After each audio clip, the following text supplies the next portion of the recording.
querendo ler mais? Quero recomendar para você o Clube de Literatura Clássica. Você recebe um box a cada mês e monta sua biblioteca de clássicos. São aqueles livros lindos para você deixar de herança para seus filhos. Todo mês você recebe um clássico novo numa edição bonita, super bem trabalhada, além de uma série de brindes que vem junto no seu box. Vou deixar o link na descrição do vídeo e no primeiro comentário fixado para você conhecer o Clube de Literatura Clássica, onde todos os clássicos se encontram.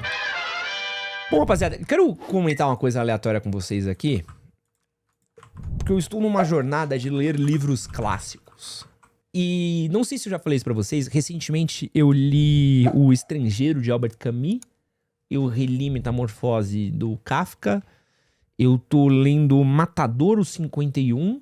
Tava relendo Vidas Secas também, então tô alternando Matadouro 51 com Vidas Secas. Matadouro 5. Matadouro 51. Tô lendo Matadouro 5, do Kurt Vonnegut. Nunca tinha lido esse, assim. Achei um livro... Me recomendaram esse livro, eu falei, né, vou tentar dar uma lidinha nisso aqui pra ver o que que é. Tô gostando bastante até, tô gostando do jeito da maneira como ele tá escrevendo esse livro. E é uma parada que eu gosto, assim, que tô gostando bastante desse meu processo de ler livros clássicos. Ed, é você que é apaixonado por Moby Dick? Sou eu, tá? Sou eu. Sou eu mesmo. E é uma parada assim, que fazia muito tempo que eu não lia livros clássicos, assim. Eu fiquei muito tempo parado lendo ou muito livro técnico de coisas, então, sei lá, um manual do copywriter, né? Que é um livro que o Ícaro de Carvalho recomendou. Foi o Ícaro de Carvalho? Foi o Ícaro de Carvalho recomendou. Everybody Writes, que esse daqui foi o startup da Real que recomendou.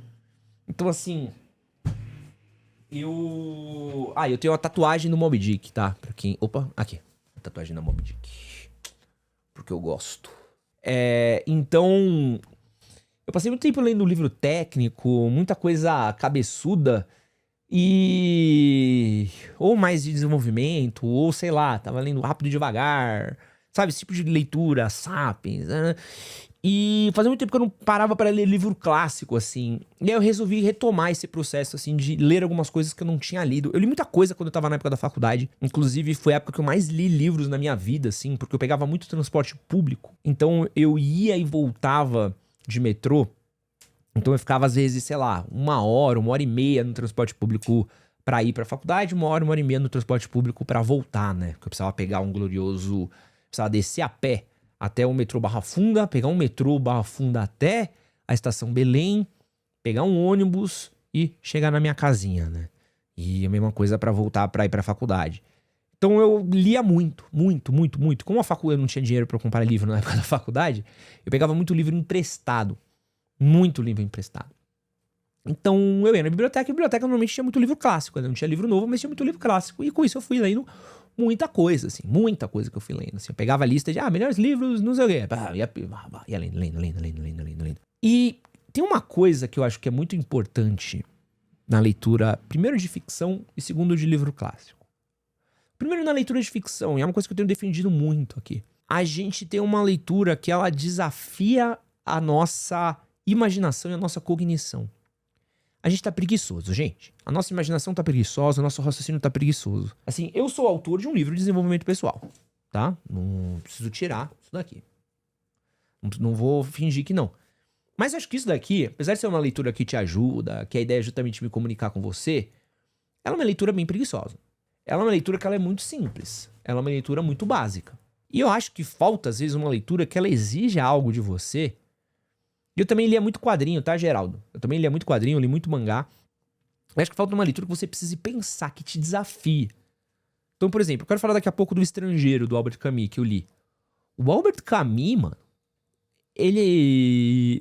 Tanto o Franz Kafka como o Albert Camus, eles têm uma parada, ou Camus, não sei como é que fala. Eles têm uma parada que fazem você questionar o que você tá lendo. E eu acho isso mágico. É a mesma coisa do Machado de Assis. Por que eu gosto tanto de Dom Casmurro, né? Dom Casmurro foi uma das primeiras vezes que, enquanto eu tava lendo, eu tava brigando com o autor. O autor no sentido do narrador. Esse cara tá de sacanagem, assim. Não pode ser que o cara tá falando isso daí. Entendeu? E aí, eu falei assim, mas será que eu confio nesse cara? Será que esse cara tá... Não, esse cara tá tirando comigo. Esse cara tá tirando barato comigo. Quando eu tava lendo o Albert Camus, O Estrangeiro, é um livro onde o personagem ele é tão apático que chega uma hora e ele narra tudo de uma maneira tão apática. Porque ele tá falando sobre a morte da mãe dele, né? Enquanto ele tá falando sobre a morte da mãe dele, ele não sabe o dia que a mãe dele morreu. Então assim, minha mãe morreu ontem. Ou acho que foi ontem. Não sei, mas fui avisado ontem. E enquanto ele tá indo pro enterro da mãe dele, ele tá falando um pouco sobre o dia. Porque o dia tá muito bonito. E o dia tá muito legal. E o dia tá muito bananã. E fazia tempo que ele não se sentia bem. Mas a mãe dele morreu. Mas ele tá se sentindo ótimo. E o sol faz bem. E o cheiro do campo. E a brisa do campo. Então enquanto ele se prepara pro funeral da mãe dele, todos tão chorando e tal, ele tá fumando um cigarro. Sabe? Ele tá tipo, tá bom. Então assim, e você começa a olhar e fala assim, mano, tem uma coisa errada com esse maluco. E é ele que tá falando isso em primeira pessoa. Então você começa a brigar com ele. Você começa tipo sabe? O que tem de errado com esse cara aqui? Tem uma coisa errada com esse cara. Só que isso vem através da leitura, não é através de um filme. Eu acho que isso exige uma outra coisa da sua cognição, de você entender, tipo assim, eu tenho que ler esse livro, mas eu não posso confiar no que esse cara tá falando. Porque talvez esse cara esteja mentindo pra mim. Talvez esse cara, ele esteja contando as coisas do ponto de vista dele. Talvez exista um outro ponto de vista nessa história. Ou você lê a Metamorfose e você entender, tipo assim, pô, tem alguma coisa errada com esse cara daqui. Tem alguma coisa errada com esse jeito dele ver as coisas. Ele vira uma barata gigante e nada muda na vida dele. Por que ele tá pensando assim? Por que ele está agindo assim? Lolita faz isso também. Ainda não li Lolita, né? Então, assim, é parte desse jogo. E às vezes tem palavras que você não sabe o que é. Que você não entende o que é. Que você não compreende o que é. Então, mano, é legal você ir desafiar um pouco a sua falta de conhecimento. De você ir... Cara, eu estou bem nessa fase também. Tava numa vibe muito desenvolvimento pessoal. Nas últimas semanas eu li O Sol é Pra Todos. E agora eu tô encarando o meu primeiro calhamaço, David Copperfield. Pô, bonzaço, David Copperfield. Nossa. Bonzaço. Oscar Wilde, né? Pô, Oscar Wilde é um tesão, velho. Não, Charles Dickens. David Copperfield é qual? O Oscar Wilde é qual? Tá, enfim. O Charles Dickens. Charles Dickens também é do Um Conto de Natal. E Oliver Twist. Nossa, Oliver Twist é bom também demais pra ler. Delicinha Oliver Twist, tá? Delicinha. Quem quiser ler Charles Dickens e começar com uma coisa simples, vá com Oliver Twist. Grandes Esperanças é do Charles Dickens. Também. Pô, Charles Dickens é muita coisa boa, hein? Tá louco. Oscar Wilde é o Retrato de Dorian Gray, mas tem alguma outra coisa dele, que é uma peça de teatro que eu confundi com David Copperfield. Mas enfim, foda-se. Não é o ponto. Acho que a grande sacada também é isso de você brigar às vezes com a escrita, de você entender o que é, te adiciona repertório, você lê palavras diferentes, você lê concepções diferentes. Eu acho que às vezes tem leituras que elas são muito passivas, elas fazem você... Sabe, você lê muito rápido. Por exemplo, eu gosto muito de Stephen King, mas o Stephen King, pra mim, é uma leitura que eu acho que ela é muito passiva. Pô, tanto que Stephen King eu costumo ler muito rápido os livros de Stephen King, porque eu não preciso parar pra pensar, pra voltar, pra refletir, não tem nenhuma ideia que me pega, não tem nada que me desafia do tipo, opa, tem alguma coisa errada aqui. Não, assim, é uma leitura que ela flui muito. E é legal ter essa leitura de fluidez. Mas acho que é legal, às vezes, você ter leituras que você precise voltar, parar, entender, pensar, reestruturar alguma palavra que você... Por que isso aqui tá escrito desse jeito? Qual que é o sentimento que vem disso? Por exemplo, eu gosto muito de Saramago. Saramago tem uma coisa que ele desafia o seu fluxo de atenção, assim. Saramago, mano, é um pouco que você precisa estar atento, porque tem uma métrica, tem quase uma verborragia no Saramago, assim. Essa coisa muito longa que você precisa entender, que dita um ritmo, que dita um jeito de você tá pensando. Qual livro você acha bem desafiador? Cara, tenta ler, sei lá, Medeia, ou Édipo Rei. São umas paradas assim que às vezes você não tem... Ou tentar ler, sei lá, a Odisseia, poema. O livro de poema é sempre o que mais me pega. Fala pra vocês que assim, que é onde eu sou frouxo. Eu preciso melhorar muito, assim. Livro de poema épico, puta, me pega muito. Essa parada, por exemplo, você lê uma Medeia, você lê um livro, um clássico grego, uma parada assim, ela vai citar cidades que você não conhece, vai citar contextos históricos que você não conhece, personagens que você não conhece, né? Por exemplo, eu gosto muito de Shakespeare. Pô, Shakespeare é um bagulho muito complicado de ler, que às vezes ele tá fazendo menções a coisas. Eu tenho um livro da Bárbara Heliodora, onde ela analisa Shakespeare.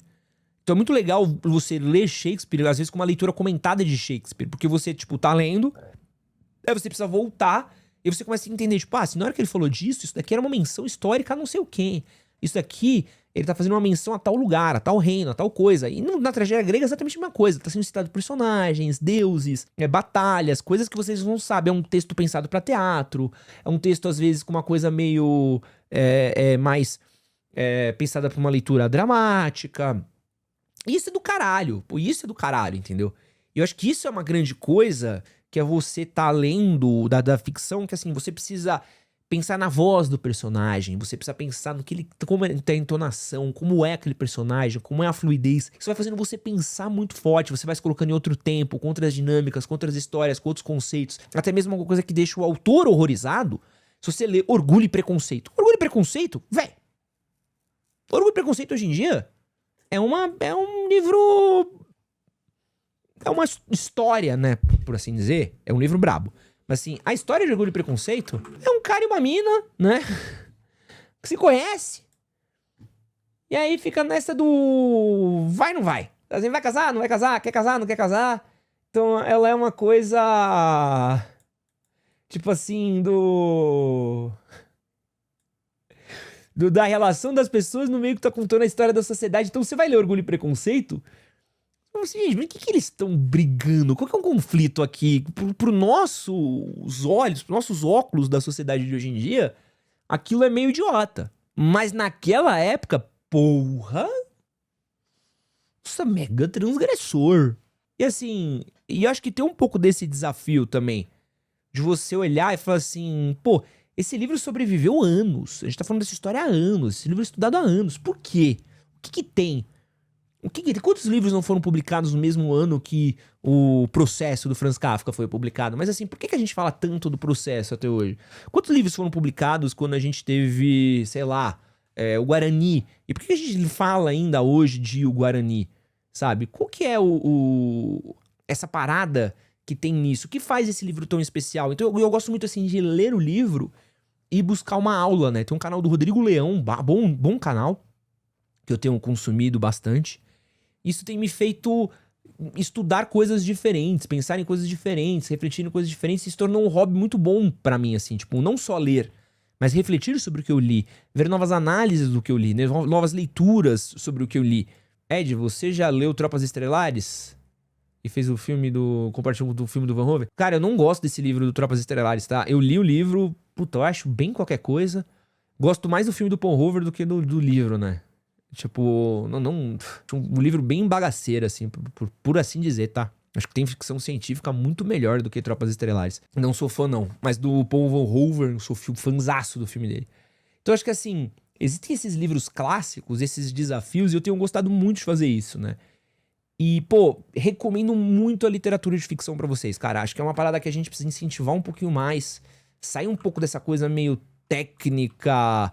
ou simples, ou essa coisa do tipo fácil, essa leitura muito guiadinha, e a gente pegar e falar assim, mano, vamos desafiar um pouco o nosso lugar de conforto, vamos ter uma leitura que ela precisa de um pouco mais de fricção, que ela exige da gente, o que eu tô lendo aqui, sabe? O que eu tô... eu li todos os contos do Machado de Assis, depois vem nos vídeos da professora Lucilena Galvão, tá tudo no YouTube, valeu a pena demais. Pô, isso é um tesão, cara, isso é um tesão.